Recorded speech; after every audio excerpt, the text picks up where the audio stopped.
며칠 전 이준석 씨가 국민의힘당 대표가 되었습니다. 제1야당의 대표는 중요한 공인 중 한 명입니다. 자기가 한 말에 책임을 져야 합니다. 작년 4.15 국회의원 선거의 부정에 관한 공개 토론에서 이준석 씨는 부정이 없었다고 단호하게 주장했습니다. 그러나 그 이후 이준석 씨의 주장이 틀린 결정적인 증거가 나왔습니다. 이준석 씨가 그 당시는 몰라서 그랬다고 치고 이제는 중요한 공인의 한 명이므로 지금도 같은 주장을 하느냐라는 질문을 던져야 합니다. 그래서 이 동영상을 만들게 되었습니다. 여론조사에서 숫자를 많이 할수록 정확하다는 것은 상식입니다. 그러나 많이 하려면 비용과 시간이 많이 들어 몇 명을 하는 것이 비용과 시간도 많이 안 들고 특히 신뢰가 있느냐가 문제입니다. 통계학적으로 이것을 압니다. 보통 1000명 이상이면 됩니다. 어느 지역에서 2번에 걸쳐 한 번은 10,000명, 며칠 후 두 번째는 20,000명에 대해 민주당의 지지도를 여론조사했습니다. 2번 다 조사 조건은 같습니다. 10,000명, 20,000명으로 1000명이 훨씬 넘으니 믿을만합니다. 첫 번째는 52%가 나왔다면 두 번째도 이와 비슷하게 나옵니다. 50%라든가 54%라든가입니다. 차이가 나도 1, 2% 이내입니다. 이것은 당연한 이야기입니다. 왜냐하면 조건이 바뀐 것이 없기 때문입니다. 이 동영상은 작년 선거 후 부정선거가 있었느냐에 대한 토론에서 이준석 씨가 출연하여 없었다고 말하는 장면입니다. 하기 전에 제가 이런 걸 그때 했었는데 거기 빠졌네요. 통계학에 보면 디자인 오브 익스페리먼트라고 있습니다. 아마 이게 통계학을 하셨으니까 아시겠죠. 특히 교수님도 아실 거고 통계학을 조금 한 사람이 알 거예요. 실험 설계라는 거예요. 이거 뭐냐는 개념이 이런 거예요. 자, 우리가 밭이 있어요. 밭을 똑같은 밭이에요. 밭에 그 두 개로 나오는 겁니다. A라는 밭과 B라는 밭 나눴을 때 거기에 똑같이 콩을 심어요. 그러면 콩이 똑같이 자라겠죠. 예. 그러면 거기서 똑같이 자라는데 어떤 그 표본을 뽑아내더라도 똑같은 결과가 비슷하게 나올 거예요. 그죠? 그게 맞죠. 그래야 되지 않겠습니까? 근데 그거를 밭이 두 개가 있는데 A라는 데는 그냥 가만 놔두고 B에다가 비료를 뿌려요. 그럼 B에 있는 게 더 잘 자라겠죠. 자라겠죠. 그죠? 그럼 B가 A하고 다른 표본이 되는 거예요.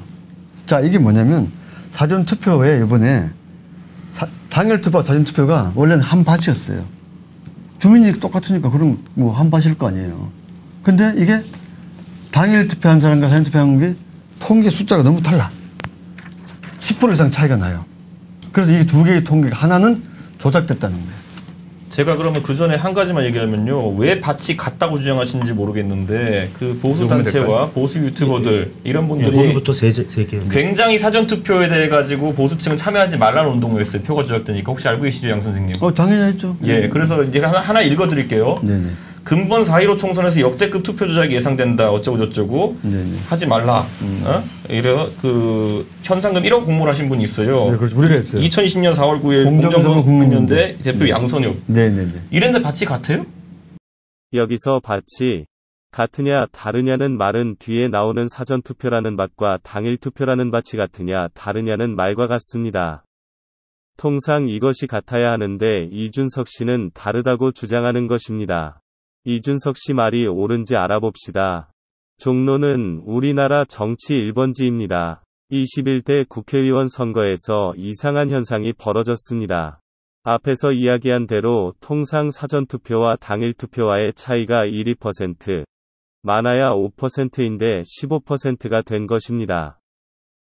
종로 말고도 많습니다. 서울 서초갑에서는 15.9%를 비롯하여 용산구 14.2%, 강동구갑 13.1%, 서대문갑 12.1% 등 서울에서 10% 넘는 곳이 모두 29곳이나 됩니다.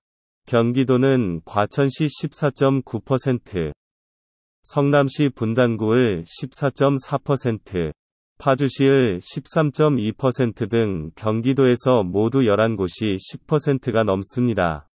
그런데 보시다시피 20대에서는 이런 현상이 없었습니다.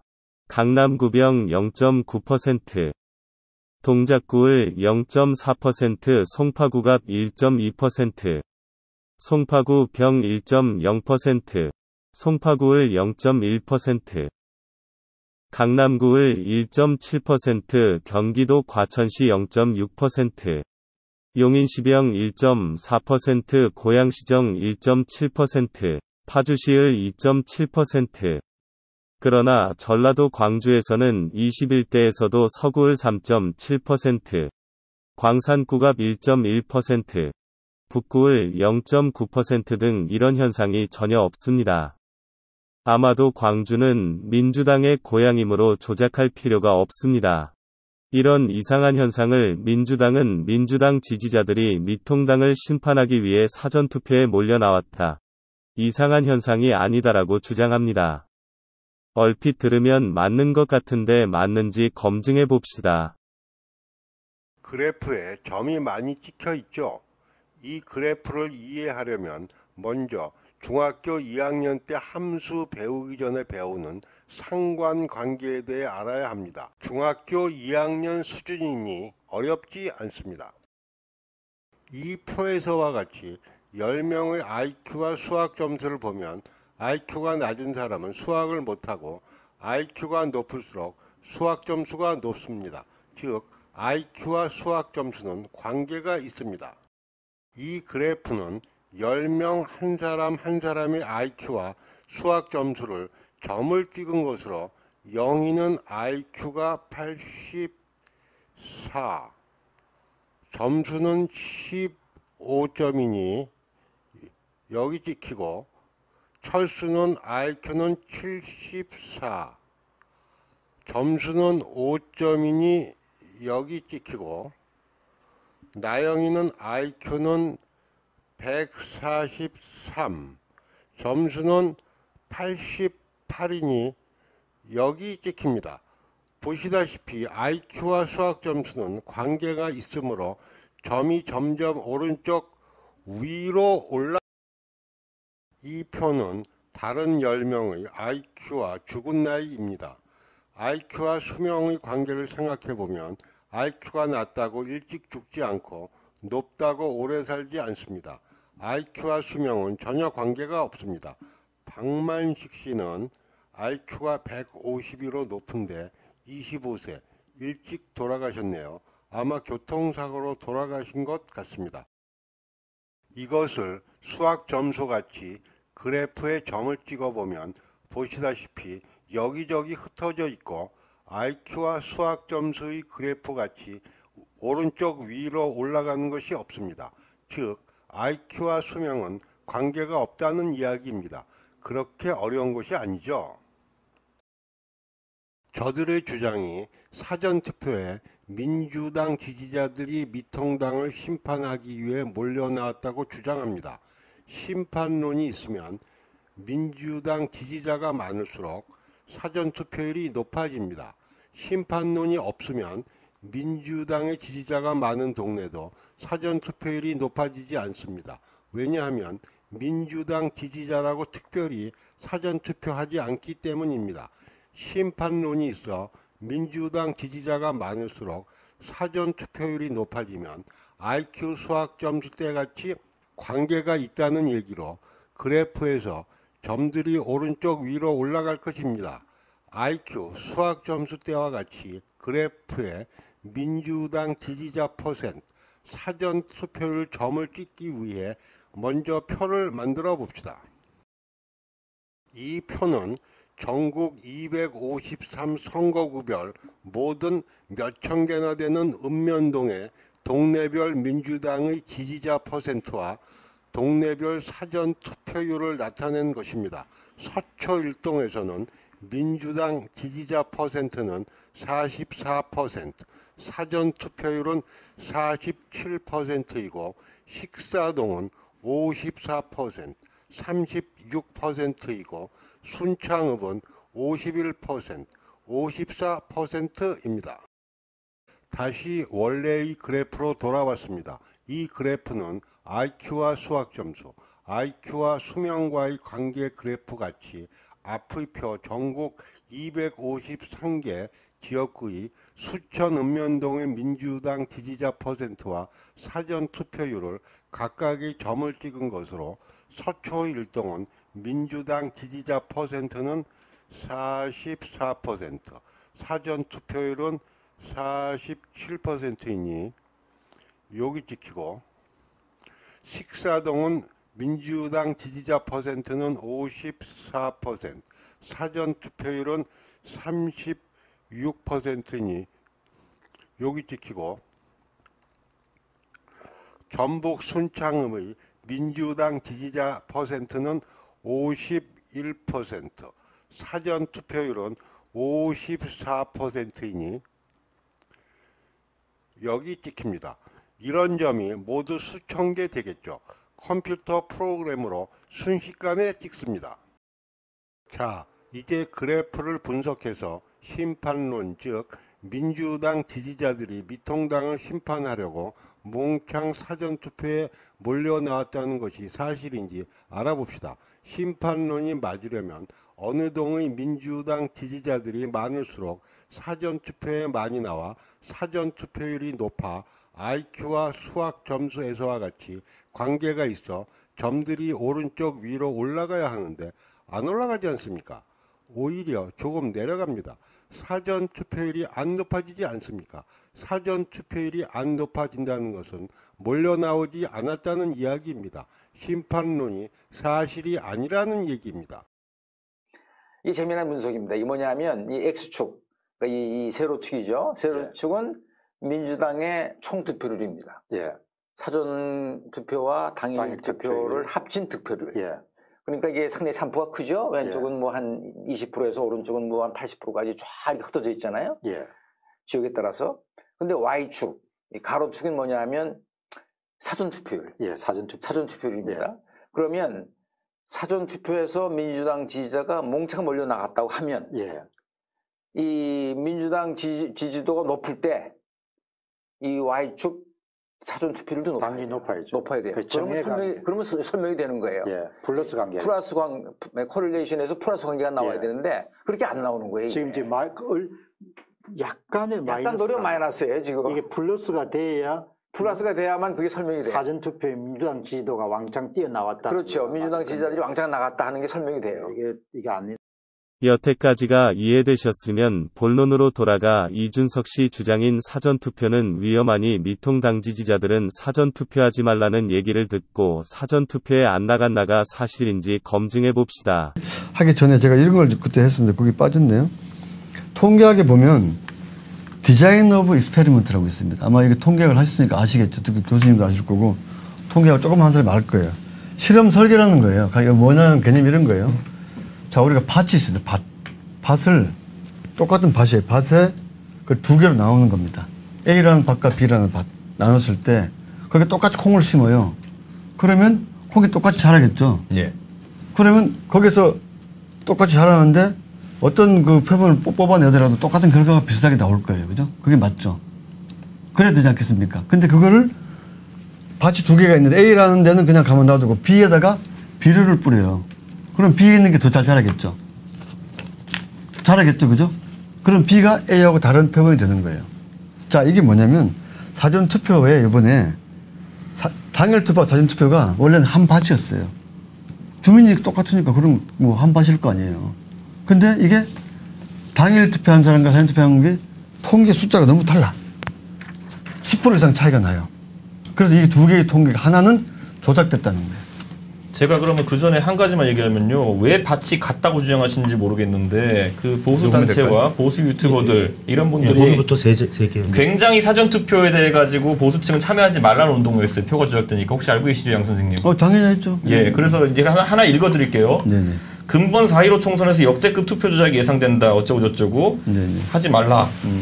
이래 그 현상금 1억 공모를 하신 분이 있어요. 네, 그렇죠. 우리가 했어요. 2020년 4월 9일 공정선거 국민연대 대표 양선엽. 네네네. 이랬는데 밭이 같아요? 이준석 씨 주장대로 미통당 지지자들이 사전투표에 안 나왔다. 밭이 다르다면 미통당 지지자들이 많은 동네일수록 사전투표율이 떨어져 점들이 오른쪽 아래로 내려가야 합니다. 이 그림은 앞의 그림을 미통당 지지자를 기준으로 그린 것으로 미통당 지지자들이 많은 동네일수록 사전투표율이 떨어져 점들이 아래로 내려가야 되는데 오히려 조금 올라가지 않습니까? 즉 미통당 지지자들이 오히려 몰려 나왔다는 이야기입니다. 이준석 씨 주장이 틀렸다는 것입니다. 백문이 불여일견이라는 말이 있지 않습니까? 그래프에서 이준석 씨 주장이 틀리는 것이 눈으로 보이질 않습니까? 중학교 2학년 수학인 관계와 그래프에서 배운 것입니다. 수학이 참 무서운 학문입니다. 이제 왜 학교 때 재미없는 수학을 배우는지를 아시겠습니까? 살인범을 수사할 때 DNA 조사하는 것이 살인범죄과학 수사인 반면 이것은 선거범죄과학 수사입니다. 그렇게 어려운 것이 아닙니다. 이것은 빼도 박도 못하는 증거입니다. 이준석 씨는 과학고 하버드 대학에서 컴퓨터를 전공했으니 중학교 2학년 수학은 당연히 아시겠죠. 나이 든 사람들은 대개 미통당 지지자들이 많습니다. 이분들이 코로나 때문에 사전투표에 많이 나온 것입니다. 전 서울대 통계학과 교수이셨고 한림원 원장을 역임하신 박성현 박사님의 말씀을 잠깐 들어보겠습니다. 참고로 한림원이란 현직에서 뛰어난 연구 업적이 있으신 분들만 엄선해서 대한민국 최고의 석학들이 모이신 단체입니다. 여기서 원장을 하셨습니다. 그리고 사전 투표에 얻어지는 결과하고 당일 투표에 얻어지는 결과하고 너무나 차이가 많은 거예요. 굉장한 괴리 현상이 있는 거죠. 그걸 언제 보셨습니까? 사실은 저도 선거가 끝나고 나서 많이 실망을 해가지고 관심을 안 가지려고 그랬었는데 주위 사람들이 그 데이터를 좀 보내오면서 좀 이상하다 조금 이거 한번 좀 분석해 볼 수 있느냐 뭐 이런 요청들이 있었어요. 그래가지고 우리 중앙선거관리위원회에서는 그 데이터를 오픈하거든요. 그래서 이거 좀 더 들여다보기 시작하고 제 주위에 있는 이제 데이터들을 좀 모아보니까 정말 이상한 거예요 이게.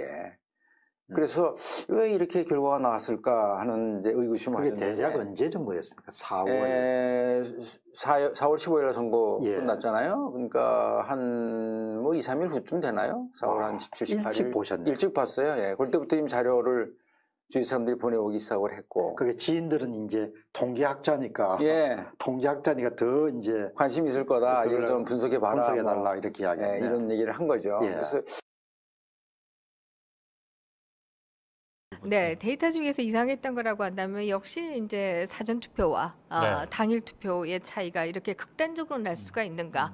당일 투표보다 그야말로 한 12% 정도 민주당 후보가 더 받고 당일 투표보다 12% 정도 덜 받고 미통당이 덜 받고 과연 이것이 가능한가? 이 부분이 저는 굉장히 하루에도 12군데 더 저한테 질문이 일어나는 거였습니다. 사실 제가 앞에서 말씀드렸던 그 소위 말하는 선거 포렌식을 하시는 분들의 가정은 선거라고 하는 것도 랜덤 샘플이다. 라는 가정을 하고 있는 거예요. 랜덤 샘플이라고 가정을 한다라고 하면 우리가 대수의 법칙이라고 하죠. 넘버가 커지면 커질수록 전체 모집단하고 표본이 같아지는 거죠. 그렇습니다. 그렇다라고 한다면 어떻게 이 많은 분들이 선거를 했는데 이렇게 차이가 날 수가 있는가? 이게 과연 뭐 대한민국이 그동안 한강의 기적도 만들고 여러 가지 기적들이 있지 않았습니까? 이렇게 기적을 만드는 민족이기 때문에 이것이 가능했는가? 기적을 만드는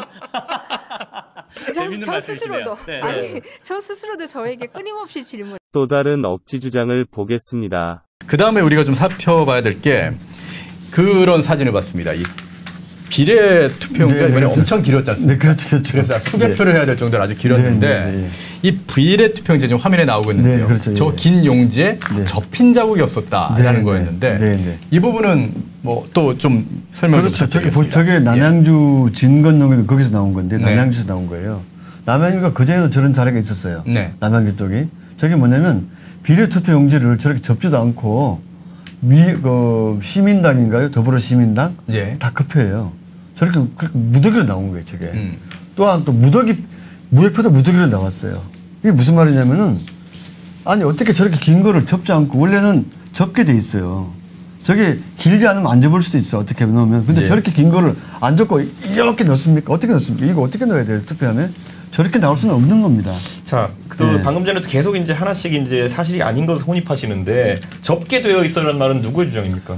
법 규정이 돼 있어요. 법에 어떻게 돼 있습니까? 법에 투표용지를 접어서 넣게 돼 있어요. 없습니다. 그런 있어요. 없어요. 공직선거법 찾아보세요. 공직선거법 157조 읽어드릴게요. 찾아보세요. 선거인은 투표용지를 받은 후 기표소에 들어가 투표용지 1인의 후보자를 선택하여 해당 난에 기표한 후 그 자리에서 기표 내용이 다른 사람에 보이지 않게 접어서 투표한 다음에 접어서 해잖아. 한 번 접어서 이렇게 한다는 그러니까 얘기가 접어서. 자, 그래서 거기서 거기에 판지 규정으로 뭐라고 돼 있냐면은 이것을 투표가 공개되느냐 안 되느냐예요. 공개 여부를 갖고 따지는 거고 실제 무효표 판결 규정이 어떻게 되냐면요. 보세요 지금. 들으세요. 무효표 판결 규정이. 야 이철거 의원. 네. 자 금방 본인 읽었어요. 저 알면서 읽은 거잖아요. 읽으면서 거잖아요. 접어서. 무효표 판결 규정이 어떻게 돼 있냐면 그래서 이 내용이 예를 땅에 떨어져 가지고 투표 내용이 공개되는 경우에는 무효표 도장을 찍어 가지고 무효로 처리한다. 다만 접었는지 가로로 접었는지 세로 접었는지 등은 판단하지 않고 비밀 투표의 원칙이 지켜졌을 경우에는